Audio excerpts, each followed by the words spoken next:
Howdy folks, welcome back for our daily Sudoku game.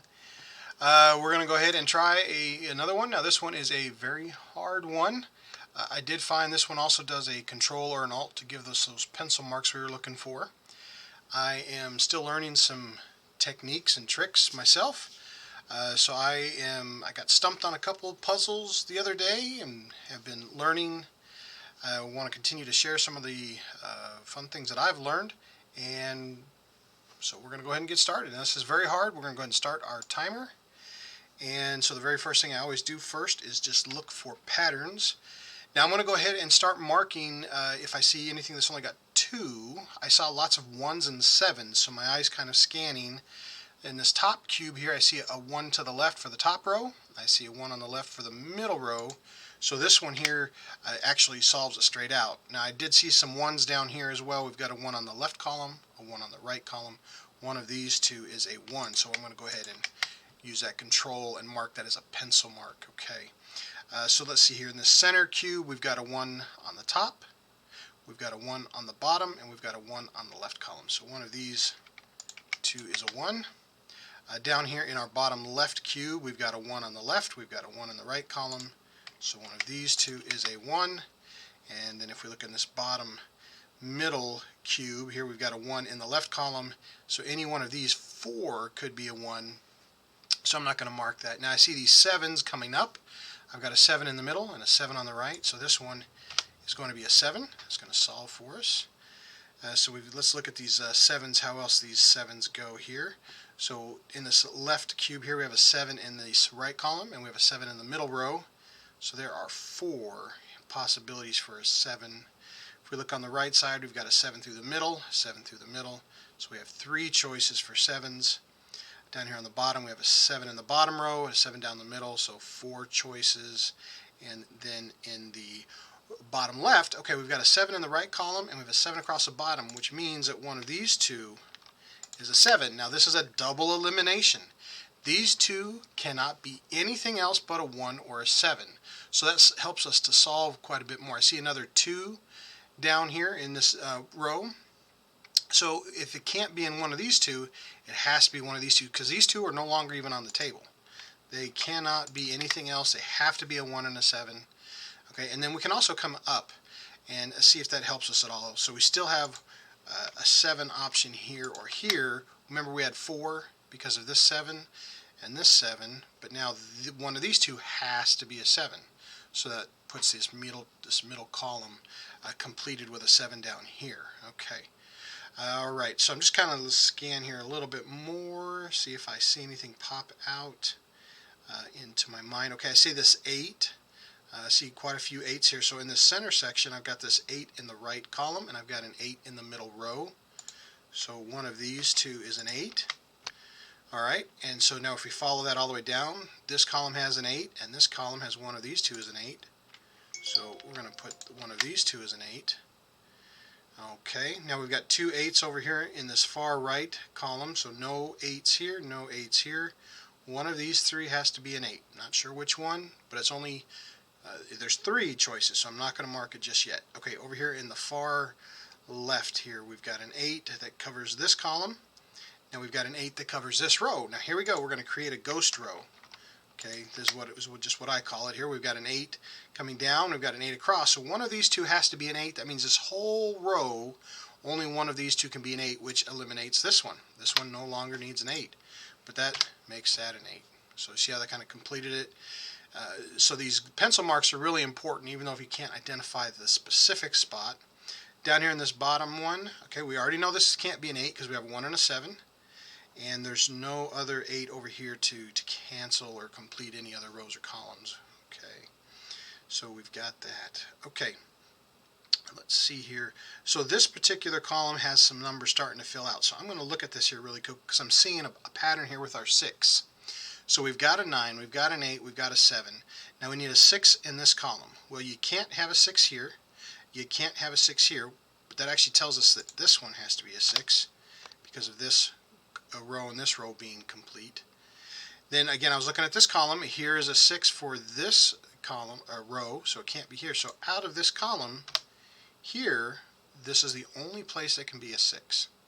Now if we follow this 6 across and we follow this 6 across, it tells us this one has to be a 6, which then solves one of these two had to be a 2, and they start to cascade and answer those solutions here for us. Okay, now I like when I put a number in, I like to finish it and walk it through here. So if this is a 2, I'm going to follow it back this way and see if that solves anything for us. So if there's no 2 in the center row, oh, we have a 2 in the middle column, that means that this one is a 2. So those answer themselves, and we've already got a 2 and a 2 and a 2. Okay, so that's solving, that's helping us out. Now in this left cube, there are 2 blanks. So we know, because this is a 1 and a 7, not sure which one, that these two are going to be our missing numbers, which is a 5 and an 8. Okay, alright, so a 5 and an 8, and a 5 and an 8. Now just like this 1 and 7, this column cannot have a 1 or a 7 anywhere else. This row cannot have a 5 or an 8 anywhere else. So look at this, that completes this 8 for us. Alright, and now we have an 8 in the bottom row, an 8 in the middle row, we have an 8 in the left column, an 8 in the middle column. So we now have that 8 filled. Okay, so we still have 2 8s here that we haven't solved just yet, but I like to follow those all the way through. They help cascade the solutions here. Alright, so let's look here, see what else, what are we missing else in this column that we are looking at here. We have a 9, we have an 8, we have a 7, we have a 6. Now we need a 5, a 4, and a 3 is what it's looking like. Okay, so here's a 4 that says this cannot be a 4. Alright, so let's follow those 4s across here real quick. So there's a 4 in the top, a 4 in the middle, so we know one of these bottom 2 is a 4. Okay, so this one here cannot be a 4, so it tells me one of these two has to be a 4 for this column. Alright, so a 4 and a 4. Now that also goes all the way vertically to the top. This 4 covers this middle, which tells us one of these two is a 4. Okay, and then we need a 3. Well, see, here's a 3, which means this row here cannot be a 3. It tells me that one of these bottom 2 is a 3.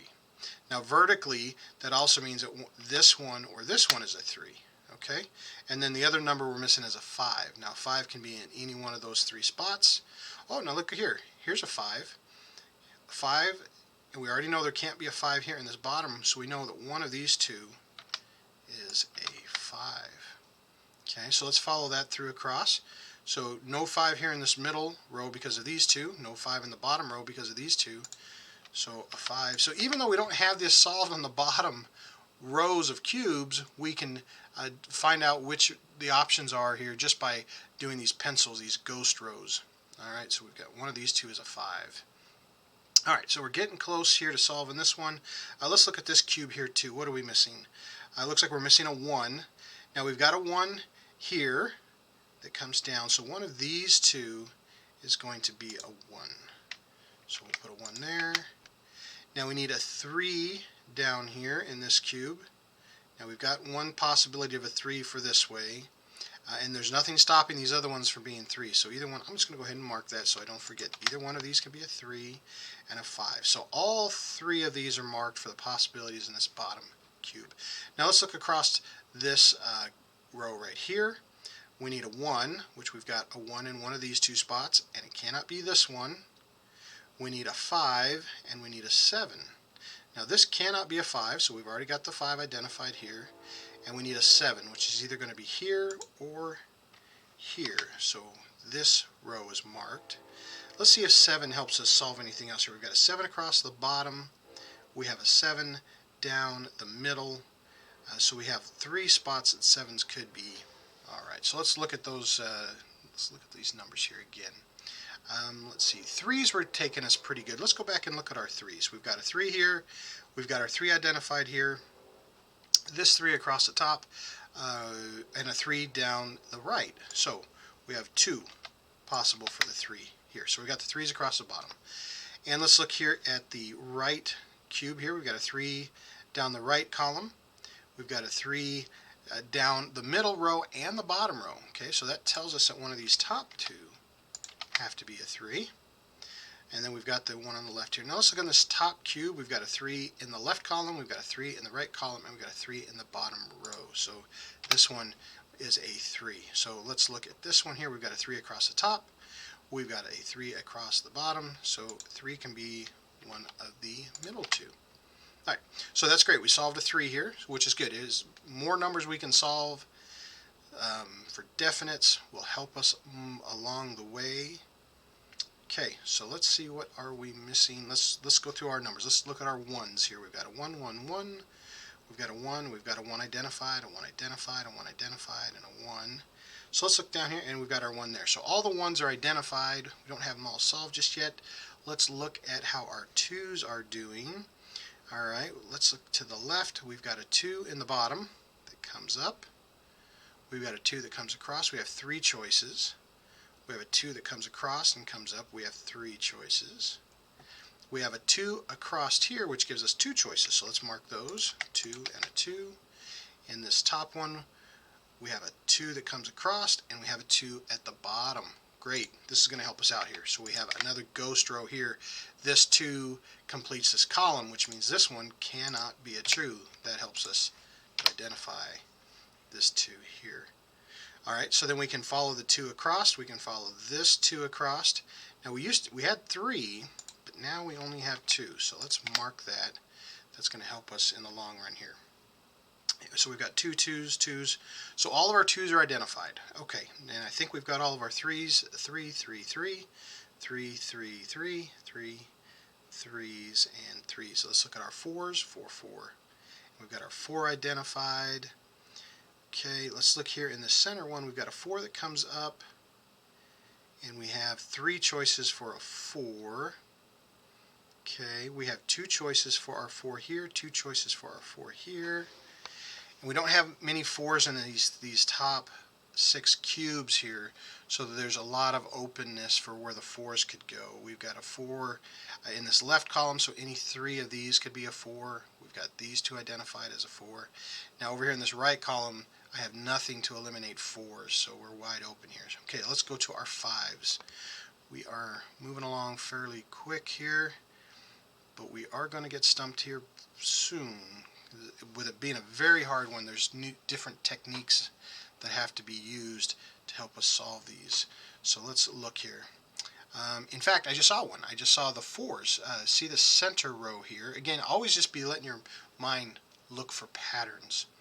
We identify that there can't be a 4 here, and because of this 4 completes this column, so that means one of these 2 has to be it completes this column. So one of these 2 have to be a 4. Well, in this particular row, there's already a 4 here. So in this particular row, this can't be a 4, this can't be a 4, and this one cannot be a 4. So by elimination, by force there, that takes care of our 4. Alright, so we've got a 4 across there. Now in this particular row, we are missing just a couple numbers. We've got our 1, 2, 3, 4. We need a 5. Okay, so here's a 5 down the middle, so one of these 2 can be a 5. Let's mark that so I don't forget it. We've got our 6, we've got our 7, we've got our 8, and now we need a 9. Okay, so it looks like a 9 could be in any 3 of those spots. I'm not going to mark that. Okay, let's see here. Where did we go with the 5 here? So we know one of these 2 is a 3 and a 5, and a 3 and a 5. These 2, those are the only 2 they can be. Alright, so that's going to help us out here a little bit. Let's see here, because we've got our 5 this direction, we've got our 5 this direction. Okay, we were working, I think, on 4s. Okay, and then we finished our 4s, we were going on our 5s, and I just noticed that pattern for that 4. Alright, so let's look at our 5. See, we've only got one solid 5 here, so that's going to limit what we can do, but we did find some patterns. We found the 3 patterns on the bottom. With this 5 here, one of these 2 has to be a 5, and we know that because these are a 1 and a 7, these have to be a 5. So we've got a 5 across, 5 across. One of these 2 has to be a 5. Now with this 5 here, it cuts across. We still have 3 choices. Cuts across this way, and we still have 4 choices. as it comes down, it looks like just by some eliminations of different directions here, we still have some other choices here for our 5. So not a lot of solutions there. We just kind of keep looking for some patterns. Let's look for our 6s. We've got 1, 2, 3 of them, 1, 2, 3 of them. All right, so let's go vertically here. Now we have a 6 in this right column, so one of these two has to be a 6. We've already got our column 6 in the left column for the middles. Let's look in the right one. We've got one on the right, we've got one on the left. So any 3 of these could be a 6. In the left one, we've got the same thing. We've got a 6 on the middle, a 6 on the right, so any 3 of these could be 6s. Okay, let's look at our 7s. Now we've got 7s already here identified. We've got a 7 here identified, 7, 7, 7. We've got our 7 here identified and a 7 here identified. Now if 7 comes across and 7 comes down, we still have 3 choices for our 7. Okay. All right. We look in this top right one, we've got a 7 comes up in the middle. We've got a 7 across. There are still 3 choices for there. Alright, let's look at our 8s here. We've got an 8, 8, 8. We've got our 8 identified in the left cube and the bottom left cube. We've got our 8 and our 8 and our 8 and our 8. So all the 8s are identified. Okay, so now let's go ahead and draw out our 9. So a 9 across the bottom, a 9 across the top row, which leaves a 9. I've got to stretch my fingers here in one of these middle 2. We bring the 9 up the middle. Okay, now here's kind of a neat thing here. See, this square is the only one left in this row that's in this cube or this cube. So if this cannot be a 9, that means we have to have a 9 over here.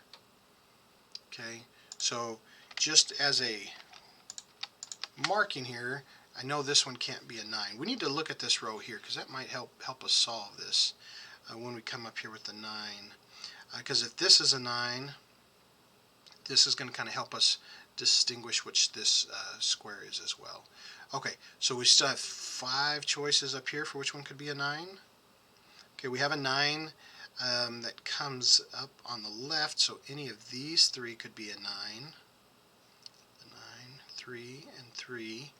And then we don't have anything in this top right or even in this top middle cube that can help us identify. So let's look at this row here real quick. We've got a 9.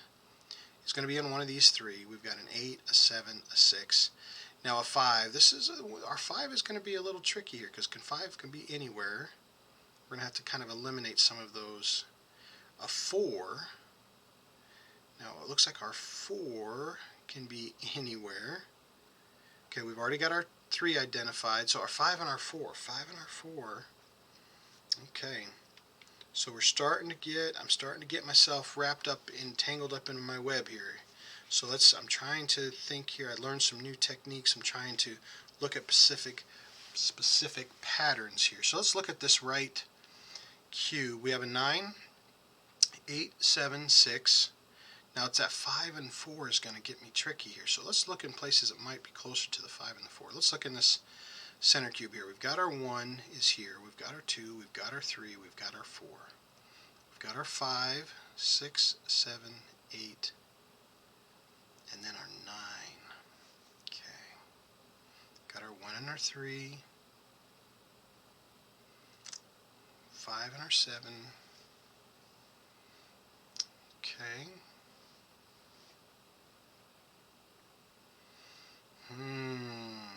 Alright folks, this is where I'm starting to get stumped a little bit. These are hard. We've got a 1 and a 7. Okay. So in this particular column, I have a 1. Now I need a 2, but it can't be here. So this one and this one have to be our 2. We have our 3. Oh, there's our 3. We need a 4, okay, which can be any one of these 3, and we need a 5. Now see this 5 here, I'm trying to eliminate some of these 5s. Now with this one not being a 5, that tells me that one of these 2 have to be a 5. A 5 and a 5. Now, okay, this is one of those new techniques I just learned about a rectangle cross elimination. Okay, because this 5 kind of creates a ghost row here, because I cannot have a 5 here, and I cannot have a 5 here. So this 5 allows us to force one of these two to be a 5. But it has to be one of these two. Now, because the 5 comes down here too, it eliminates the possibility of this one being a 5. So remember earlier we said one of these two has to be a 5? Well, because of this rectangle of possibility, this one here can no longer be 5s. So this has to be a 5. This is one of those new techniques I just learned today, and I'm grateful that I did, because that probably right there would have stumped me. I probably would have just thrown the whole thing up in the air and gave up.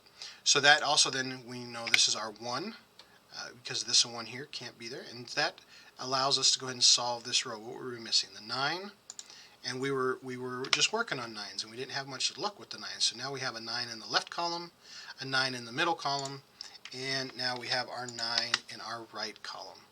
Okay, so now we're going to start moving. We were stumped, and now I'm going to go ahead and we know these two here are marked as a 3 and a 5.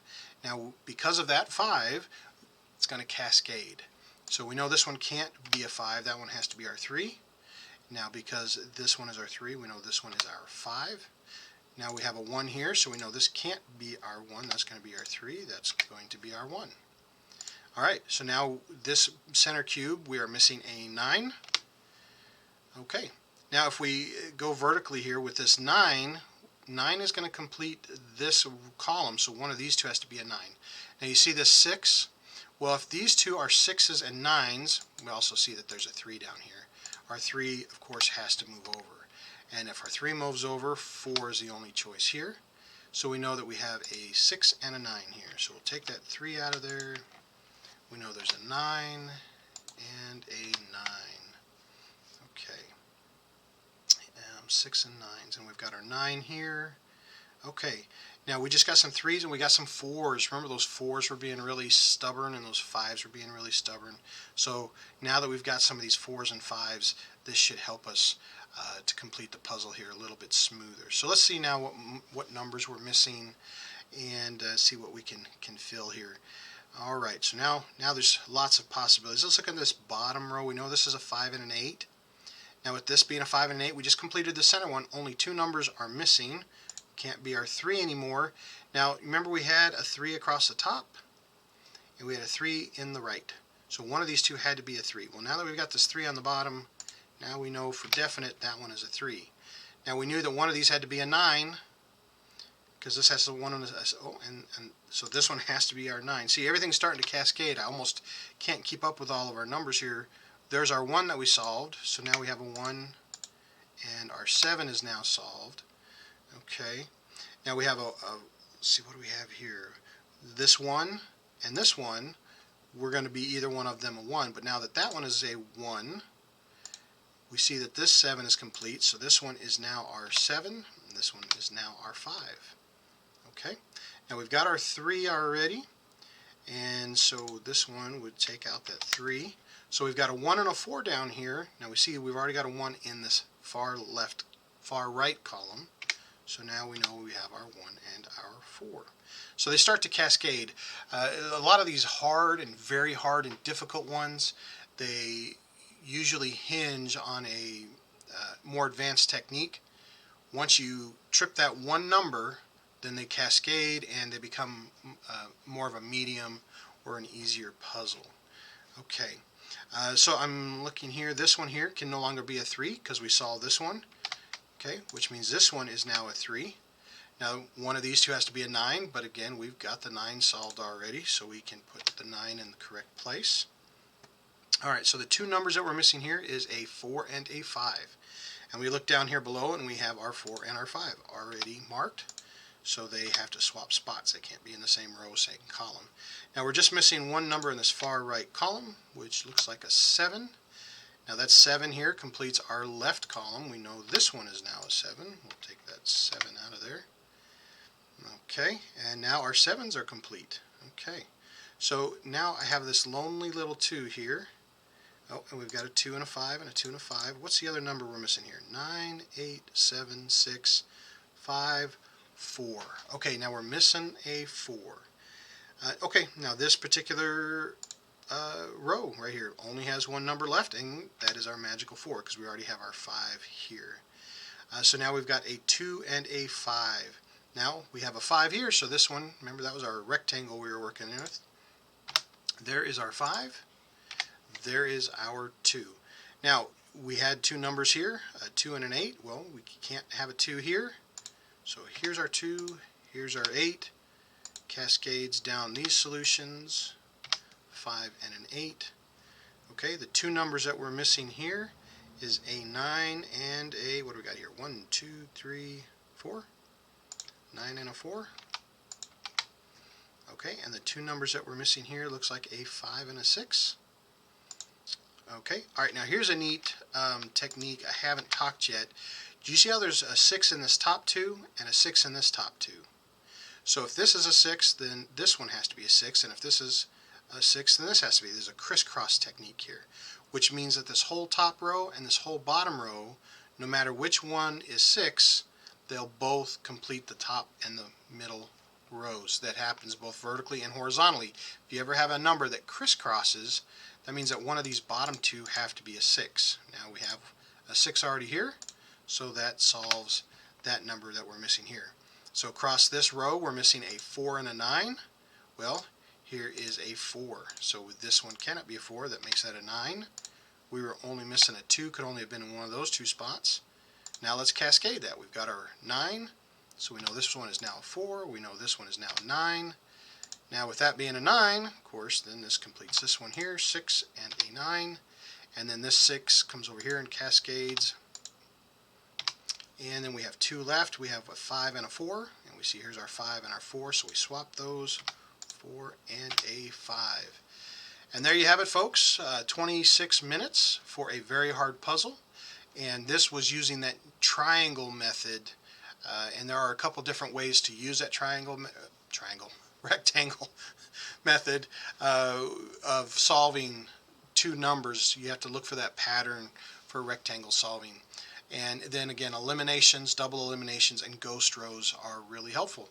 So I just learned that technique today. I've seen it before and I forgot about it, and I tried this different puzzle that I got stumped on, and so I'm glad I refreshed my skill watching somebody else's skills. You can always learn from somebody else. So I hope you had fun learning. Hope you try it out, and feel free to comment or send me a challenge if you'd like. I enjoy a challenge and be glad to test it on and take out, see what we can do. All right, folks, have a good one.